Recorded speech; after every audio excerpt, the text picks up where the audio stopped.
আমরা যখনই কোনো গাছের চারা রোপণ করি তখন সবার আগে পরীক্ষা করে দেখি যে যেখানে আমরা চারা রোপণ করতে চলেছি সেখানকার মাটি আদৌ উর্বর কি না, সেই মাটি সেই চারাকে বাড়তে সাহায্য করবে কিনা।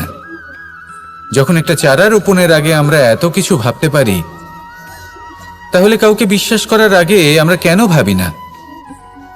জীবনে কখনো এই বিশ্বাসরূপী চারা কোথাও রোপণ করার আগে বোঝার চেষ্টা করুন যে যার ওপর আপনি বিশ্বাস করতে চলেছেন সে কি আদৌ আপনার বিশ্বাসের যোগ্য কি না।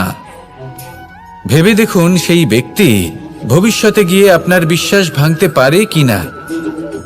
এটাও ভেবে দেখুন যে যাকে আপনি বিশ্বাস করতে চলেছেন তাকে আপনি বিশ্বাস করলে নিজের জীবনের উদ্দেশ্যে আপনি অগ্রসর হতে পারবেন কি না। আর তার জন্য প্রয়োজন সঠিক সিদ্ধান্ত, পরখ করা, কোনটা উচিত কোনটা অনুচিত সেটা বোঝা। আর তাতে কিন্তু আপনি সন্দেহবাতিক হবেন না, তাতে আপনি আরো নিপুণ হয়ে উঠবেন।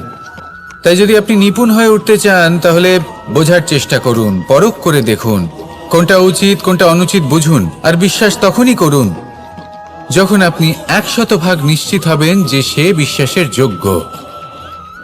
আসুন আমার সাথে ভালোবেসে বলুন, রাধা রাধা।